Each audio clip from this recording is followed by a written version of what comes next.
I want to monopolize on this opportunity to set the record straight, to level the playing field, to also bring through, the difficult process of really soul searching to bring people to an understanding so our humanity does shine.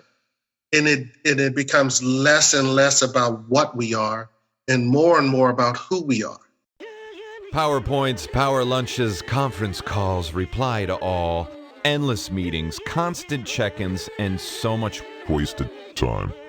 Are you sick of the BS? So are we. It's time to take our time back, rework the way we work, and make every call a call to action. This is a podcast for people who want to stop talking and really start connecting. This is After 12.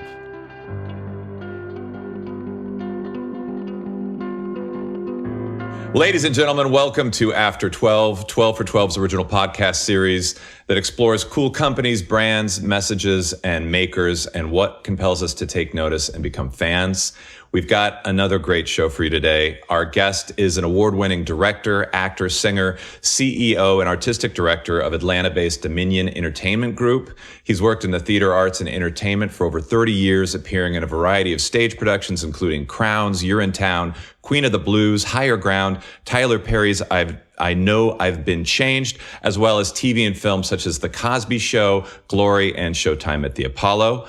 He has also directed many successful theatrical productions, including Dreamgirls, The Amen Corner, Romeo and Juliet, Execution of Justice, Hairspray, Miss Saigon, The Color Purple, and the wildly successful Black Nativity, which has been running in Atlanta every holiday season since the 1990s.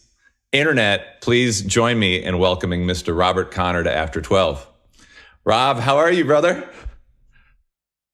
Where's the soundtrack? I need the. I'm going to send you this bio after. I was like, who the hell is that? He's amazing. I want to meet this guy. I got to meet this guy. He's great. What's up, Adam? How are you, man? I'm great. I am fantastic. I mean, it's like we talked the other day, and we are living in such truly intense, uncertain, as you hear, and turbulent times. I guess first off, how's the family? How are Andrea and Ryan doing? How are you doing? How's your mental health? Let's start with the family. Andrea and Ryan are fantastic. Ryan is now a senior in high school at a performing arts school that I also, one of the other jobs, I serve as the fine arts director for their fine arts program there.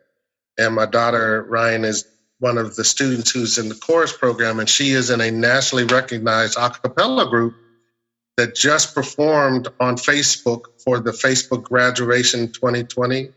And so she's kind of the big stuff now, she's outpacing her daddy leaps and bounds. But we're all good, trying to, for me, who I'm very much so an extrovert, being hunkered down for month after month. I'll admit the first month or so, I was a little stir crazy. I was a little like, one, because not knowing really what the potential of this virus could have, and quickly discovering that it had, insurmountable impact on African Americans more so than non-African Americans. I became, paranoid in a way because I was like, I have to protect myself from this because people are depending on me. Mm-hmm. My family's depending on me, my company's depending on me, and so it got a little nerve-wracking at the beginning, and then as everything settled down and maybe a piece of toilet paper wound up in the grocery store and I could actually stop using leaves. I've kind of settled into a rhythm now, but we're doing great. Thanks for asking. And how is your family? Everybody good? I think, it's the same. It's amazing how, this pandemic is really only precedented by one that happened in 1918 that no one remembers, and that we obviously haven't really learned anything from. It was preventable, in my opinion, and it could have been mitigated in better ways. But I think the silver lining for me is it's like, I get to hang out with my family, spend more time with the kids. And I was on the road a lot, traveling, producing, corporate spots and commercials and stuff like that. And so it takes the banality out of life and gives it more meaning. Work is not as much a focus as much as like realizing how much you don't need and what things are really important to you. So, and then this has been kind of a nice silver lining for me too, just being able to connect with old friends like you and find out kind of, I don't know, just gauge the litmus of how people are doing in different industries and what effect not just this pandemic, but just the state of the nation is having. And on that note, I mean, from COVID-19 to kind of the myriad incendiary actions of the Trump administration to really the anguish and protests in response to police violence against the Black community and resonant illustrations of racism in America, like how is this affecting you? I mean, as a Black man, as an artist, as a storyteller, as a human being. I mean, because this is on top of all of this COVID stuff and you using leaves to clean yourself. I mean, this is heavy. It's a layered thing that's going on in our world right now. On top of not knowing whether if you go touch a surface and you scratch your nose and 3 days later, you spike a fever. But in regards to just issues regarding police violence against Black people, just the systematic racism that has been around, I think what kind of manifested in this time we have is that when the world slowed down, we were actually able to see even more clearer systematic oppression. And, to add insult to injury, we have that joke in the White House that, just is fanning the flames of ignorance. And so, if I'm going to be completely honest, I am frustrated, angry, mad, and a little nervous because I think we're at such a time that this could turn into something really, really bad for a lot of people if we don't just stop and take a moment and really take an honest look at what's really going on. It is this whole George Floyd murder. Not that like we've never had Black men murdered by the police. But for some reason, this particular thing, because the world has come to a stop, we've had time to really marinate and pay attention to this is really some garbage that's going on in our world. And then we don't have an opportunity to go somewhere and be distracted so our world is more focused on what ails us. But I think that it is creating a ripple in all communities, the entertainment business, arts communities, post-secondary education, funding. It's making everybody just kind of begin to speak their truth about, especially as an African American who, you get into circles and you get into situations and you see these microaggressions and these biases, these inherent biases, even from the greatest people. They might be the nicest, well-meaning white person in the world, but because of their insecurity or their own unaddressed biases, it always puts you at a disadvantage or to a point where you have to address it. And then, as a Black person, when you actually call out white people on their stuff, it creates a whole nother shitstorm for you. if you intend to stay in that environment. Mm-hmm. And there are these strategic dismantlings and shaping of who you are as a person. You know, it's so funny. I was working at a performing arts school in Las Vegas, and you know, I'm known as a very unapologetic, direct speaking. I say what I say. I don't mean any harm, but I'm going to tell my truth. And I joined the faculty over there, and I was the only Black on faculty. And then immediately I noticed how obliviously racist these people were. You know, the principal came up to me the first day he met me, and he goes, "Hey, so what productions are you thinking of? You know, I really like that Raisin in the Sun." And I was like, now I have a whole entire MFA in theater.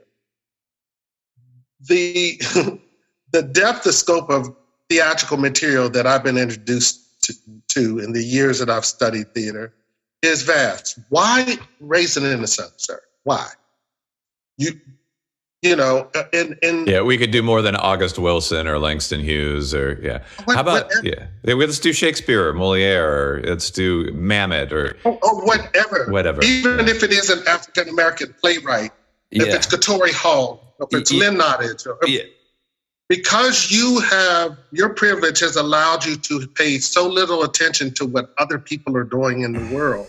Yeah. You know, other cultural contributions that has sustained your privilege. Yeah, you get intolerant of that after a while. And I think that's what the world is. The world has grown intolerant of the inherent biases. And so now people are just like, okay, I'm tired of this. We're tired of dying. We're tired of, you know, tomorrow I'll be 56 years old. Wow. I'm a 56-year-old man who, no matter where I go, if I drive down the street and I pass a police car, I look in my mirror for at least a mile. For at least a mile, I keep checking to make sure that I'm not being followed. I start playing the plan in my head, how I will manage this situation if I have an interaction with a police officer. And that is what really makes me sad, is because I don't think white people, men of my age, think like that unless they're a criminal. Yeah. And it's not like the human condition right now in the 21st century isn't hard enough. Correct. I mean, so the unconscious, this implicit bias that people have now rising to the surface.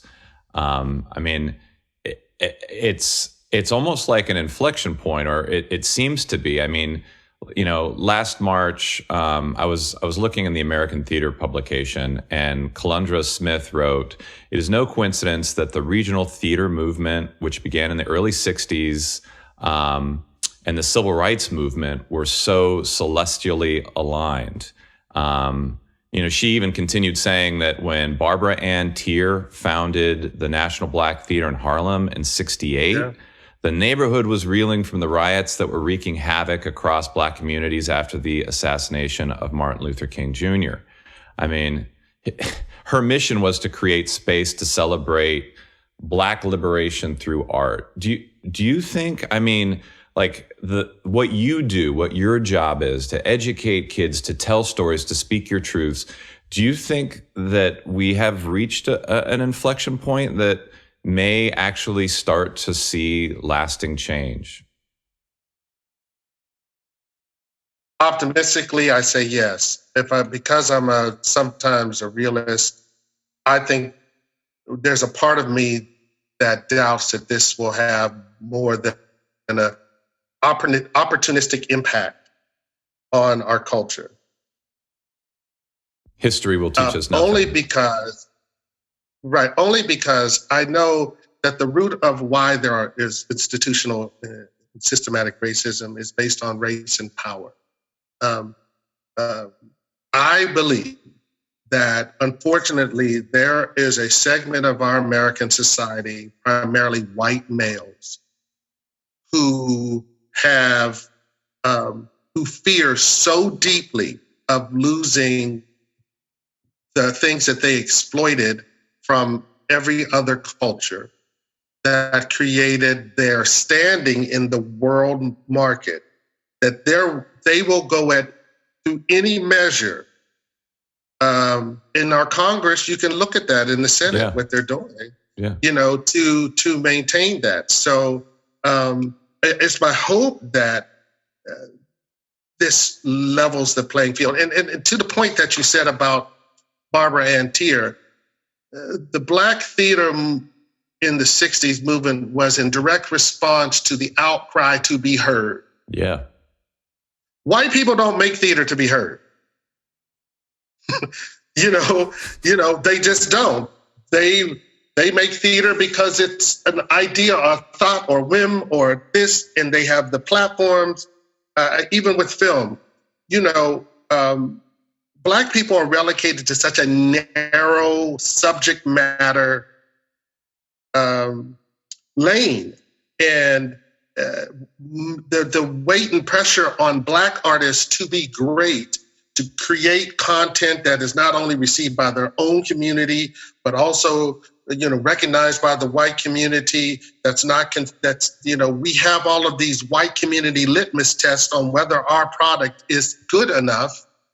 And I said to somebody that offended some, I said, I've gone to a lot of white theater here in Atlanta and it's terrible. And just because you have a good set and you have a budget doesn't make it better. It's just, you have a nice set. And so, and is so often, like, I think inauthentic, unreal, or not speaking to something that's, I don't know, that's honest. I think there's a lot of, manipulation for monetization. People want to make money off their big Broadway productions or their off-Broadway productions. And there's nothing wrong with that. Capitalizing on your creativity is what people should do. Yeah. The challenge is when, for example, I have a former mentee, I won't call her a former student. She was cast as the first Black standby for Anna on Broadway. And Disney, I guess, called themselves flipping the script. So the actual Anna who played the Broadway character was a white girl, but her standby was Black. And they used that as a part of their marketing thing to say, we're really flipping the model. Okay, so as soon as they announced this beautiful, incredibly talented brown Black girl from East Point, Georgia, on Broadway, the vitriol of how that just doesn't fit the picture in 2017 when she took the gig. This was the musical Frozen. Is that Frozen on Broadway? And so I say all this. There was a response. There was lash out. There were terrible, terrible. Man. I mean, terrible. The social media vitriol. The girl. She has a video on social media. Her name is Aisha Jackson. And she has a video on social media where she talks about the backlash she got for being selected as a princess in a Disney musical on Broadway. Like the nasty, negative things. And that's the part of me that says, will we ever evolve? Are we that morally bankrupt that you can't see that someone else deserves something equal to you? Like, and given, the problem with social media now is any idiot with an IP address can have a voice, and so troll with anonymity and right. And so I don't give so much substance to that as much as I say that it really speaks to the heart of those people. Yeah. Even with that jackass in the White House, he has unearthed the dander of the true feelings of what people really feel about the fact how threatened people are that Black people may be educated, or Black people may be wealthy, or Black people may be in a meeting and say, I don't like that, I don't appreciate that, you know, all of those things still sometimes reside in people like, who are you? Who are you? Yeah. How dare you? Those He's normalized hate. I mean, not just to the Black community, but every community except the white community. And it's funny because his constituents are. I mean, I read a Howard Stern article. Howard Stern, I guess, knows Donald Trump really well, and he was saying, well, Howard Stern or Donald Trump wouldn't stand near his constituents if you paid him. He like these. And I don't want to get too political, but I mean, like, the fact is, he is marketing his vitriol to incite, I think, more attention, and he doesn't care at all about what he's saying. And it's funny, just like, popular culture has created the dominance of fandom, because fans build brands. That's kind of the whole premise of my little marketing shtick. So too is, history created by the dominance of voice. Winston Churchill said it, history is written by the victors, meaning that it's often, more often than not grounded in fact, rather than it's the winner's interpretation of them that really prevails. And it's, I think, why truth through art and education and entertainment and performance, like you're talking about, is more important than ever before. Absolutely. What are you and your colleagues and fellow artistic directors and fellow storytellers through theater? I mean, what are you guys? Have you been talking to the community and saying we need? Listen, I haven't been on more Zoom calls with influential Black artistic people in my life. So if anything from all of this, between what's going on in the White House and what's going on in the streets of our country and what's going on that's making us incubate in this time, is that it is galvanizing. It is galvanizing people. It is making people have conversations with people they've never had conversations with, or they've been wanting to have conversations with. And it is really expanding. I have a conference after this interview with the Black artistic directors in the greater Atlanta area, and they're strategizing about a variety of things. Just recently in Atlanta, there is a community arts fund, which is run, I don't know who the white woman who runs it, she's retiring this year, but they were allocated $2 million for COVID relief funding for arts organizations. Yeah. Wow. Great. Right?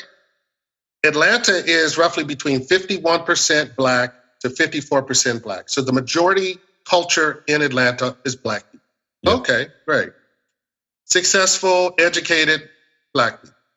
So do you know that they rolled out the funding, phase 1, phase 2, not one African-American organization received funding in their first rollout? And it wasn't until somebody put them on blast and said, hey, this is bullshit. You didn't fund one Black. Yeah. What is happening? They all of a sudden wanted to come to the table and let's have a talk. I really want to hear your thoughts. I really think that I want you to educate me on how I can be a better white person towards your Black organization. Come on, stop playing. Every time you walk out the door in Atlanta, you see Black people. Don't act like you're in Las Vegas and you don't see Black people, or you're in another place. There are Black people everywhere you go. How did it not occur to you that there were no checks and balances inside your organization, your so-called community funding organization? Hey, we don't have any Black arts organizations on our list. Are we doing everything we can do? So yes, I am meeting, we're having conversations. We are planning, my company has a foundation called Dominion Arts Foundation, which is primarily what its focus is to create platforms for people of color to create art. So what Hands-on, Dominion kind of Arts practicum, right?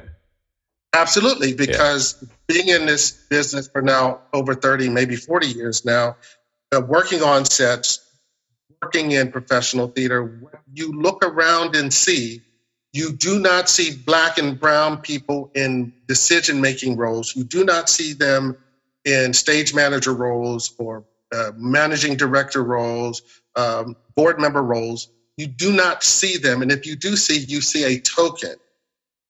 And when I mean token, it's not just being Black, but sometimes adopting the mainstream ideology with the fear of going counter to that ideology for fear of being ostracized by that organization.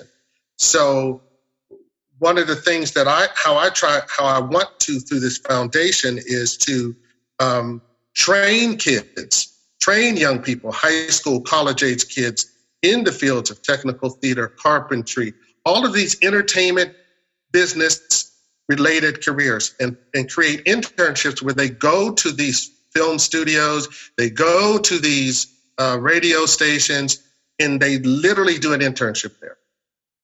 We're having a fundraising cycle right now, Dominion Arts Foundation. It's on GoFundMe. If you'd like to fund us, we'll take all of your money and give it to the kids. But what the point is that access is an issue. Training is an issue for Black people.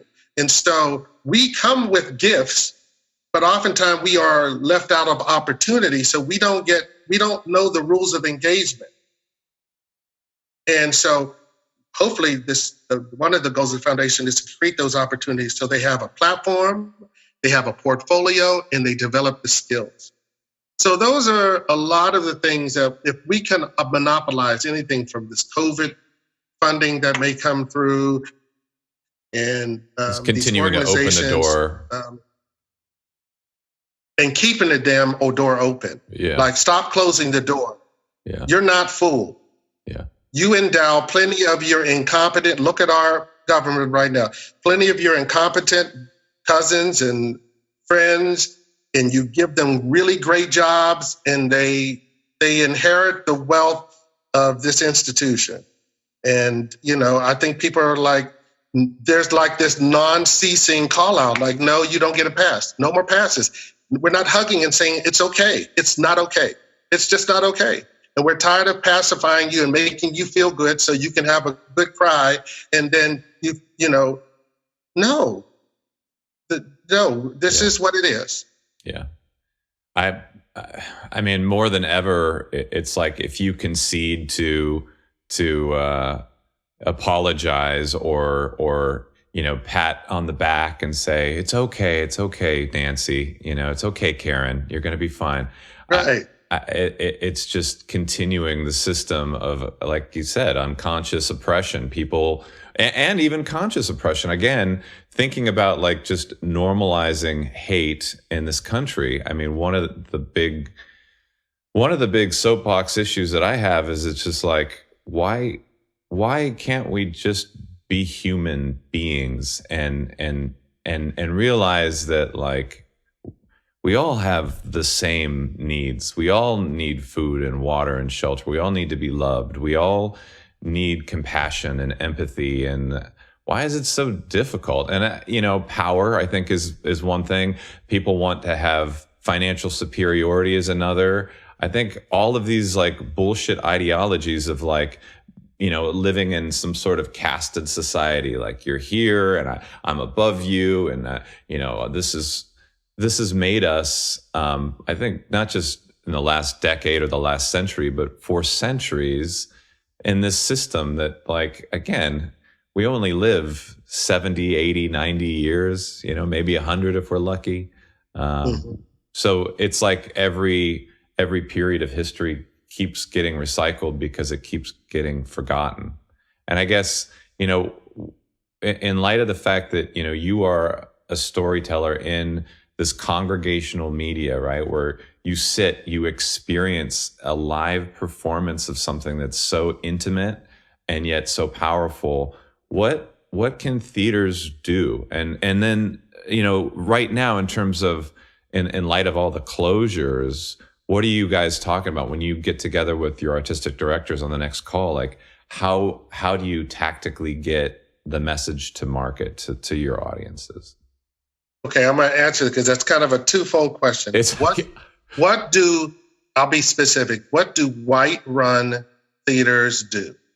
Like what do there was an article in the New York Times that said they found that though 50-something% of Atlanta's population is Black, only 12% of the theater that's produced in Atlanta has Black subject matter at all, which, really shows you the disparity that, Yeah.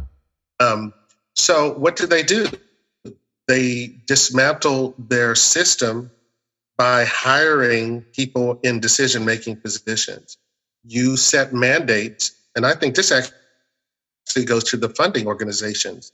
Anybody funding these major regional theaters and these LORT theaters that are still, have no problem giving millions of dollars to organizations that do not philosophically strategize of including Black, Brown, Latinx, LGBT people in every aspect of their process, they should stop funding those organizations. There needs to be some law, some statute that says, unless you are meeting this criteria, we won't fund you. Yeah. Because that will change the minds of these major theaters. They're going to go, money talks. Yeah, absolutely. Money talks. Yeah. And so I think it starts there. I think that absolutely a lot of these boards of these theater organizations need to be more diverse, and not diverse in color, but diverse in thought and diverse in opinion. And that those people on those boards need to have the communities in which these theaters are housed in, because a lot of these theaters in Atlanta are housed in neighborhoods that used to be predominantly Black neighborhoods, and then they got gentrified. And, and now, everybody's walking around with baby strollers and jogging, and okay, I got to keep it 100. I'm sorry. I know what you're saying. I smell the Lululemon.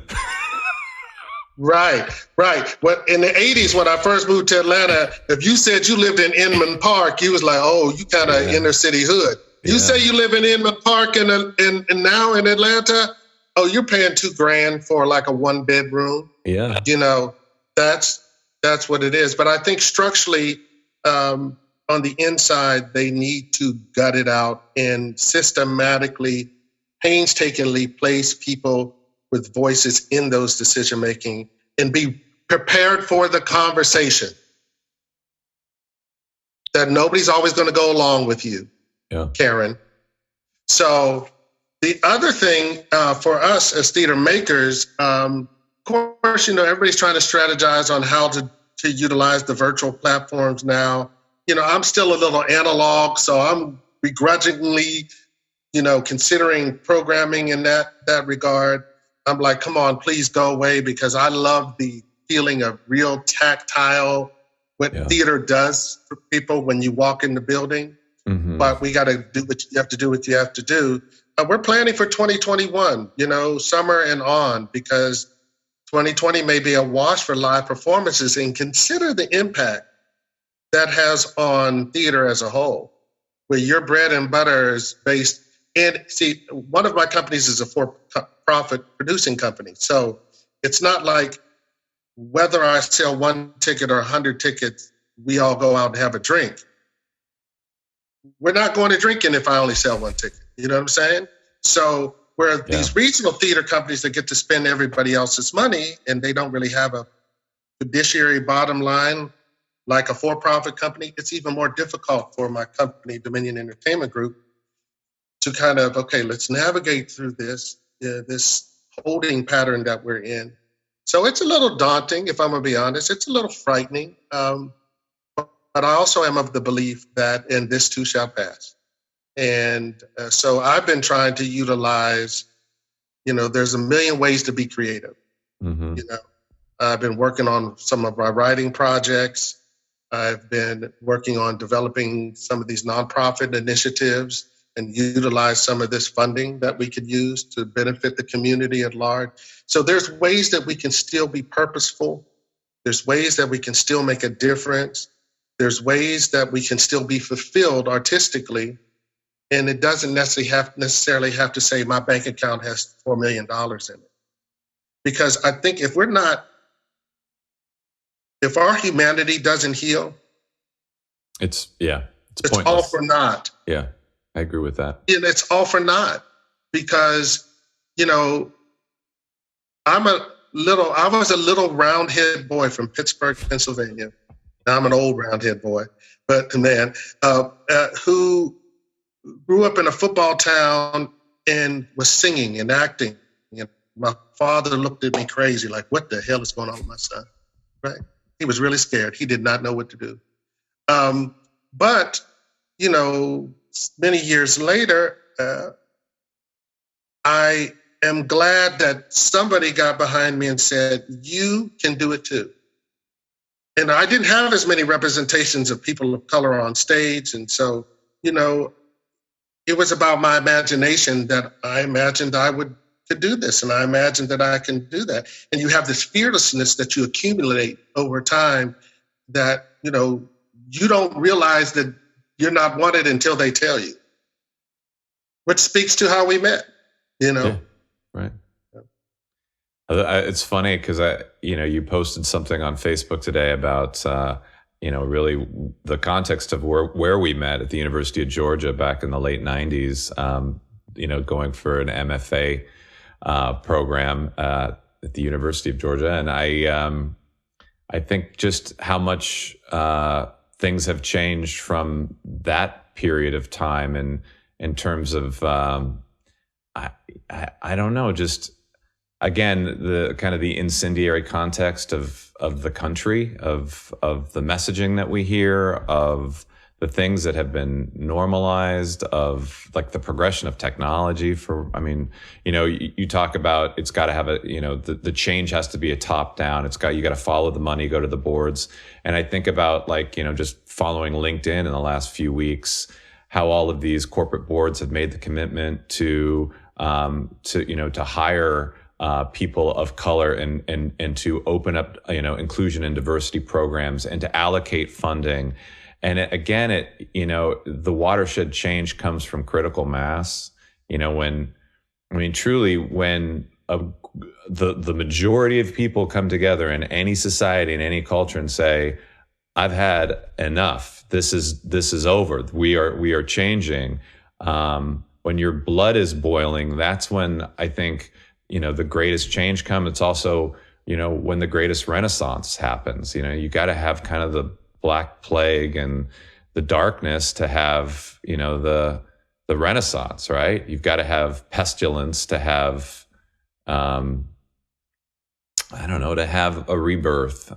It's like, so I was looking up a quote, August Wilson in his, The Ground on Which I Stand speech, the 1996 TCG conference. He said, the Black Power movement of the 60s was the kiln in which I was fired and has as much to do with the person I am today and the ideas and attitudes that I carry as part of my consciousness and part of, how he told stories. And I think for you as a writer, as an entertainer, as a singer, as a director, and as an extrovert, probably this is the best time for you to sit and write some of the shit down because the amount of stories that are just, there's moments that you must your mouth is agape and incredulous to the fact that you're witnessing history. We are living through history that you just, right. It just keeps getting crazier and crazier. Crazier. I began to reflect on my life. I was born in the 60s and whoever led our country at the time, though we may not have wanted them to be the president, it was never like this. This is something new. Yeah.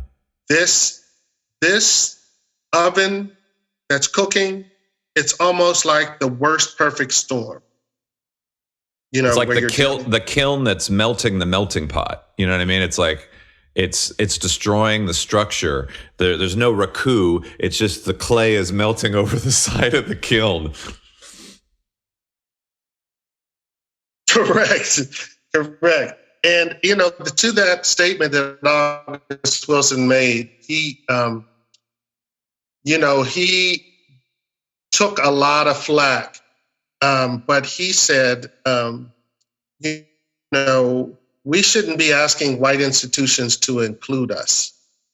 I'm paraphrasing, but what he was saying is he got into a lot of heat about colorblind casting, you know, where instead of looking at people's ethnicities, you know, let's just cast anybody in the part. And his philosophy was, okay, that's great. But for me, there are Black stories that need to be told, just like there's Yiddish theater, just like there's mainstream American theater. There are stories that are not being heard because the platform is not being presented. Yeah. So, you know, if that's your thing about doing colorblind casting, great. But the truth of the matter is, as you said, it's really about our stories. And, you know, if Black history starts at slavery, we're already in trouble. You know, if, you know, I don't know if you know this, in some textbooks in Texas and other states, they're calling African Americans that came to this country immigrants now. That's what they're writing in the textbooks. Black people immigrated to the United States. So they're like, Winston Churchill is right. Whoever's telling the story. And so that's why we're saying, I want to monopolize on this opportunity to set the record straight, to level the playing field, to also bring through, you know, the difficult process of really soul searching to bring people to an understanding so our humanity does shine. And it becomes less and less about what we are and more about who we are. Because, you know, my belief system is we all have a soul, we all have a heart, and we all are fallible, we all will mess up. But there's a difference between making a mistake and just strategically, diabolically strategizing to either keep a community down, to hurt people, and that, to me, that's just evil. Yeah. And so these evils, these skeletons in America's closet are like, and I'm going to say this, and this is going to sound crazy, thanks to 45. Because in his willful ignorance, he has scratched the dandruff that was already there. And so now we got to deal with it. We got to deal with it. We got to have conversations like this. We can't keep going along like everything's okay. We're going to see how corrupt some police departments and how corrupt some police officers are. We're going to see the truth that in some of these riots and some of these rebellions and some of these protests, the people who are starting the fire are instigators from groups that have nothing to do with the protest. So thank goodness for technology, because without it, people would not even be able to prove, no, this is what really happened.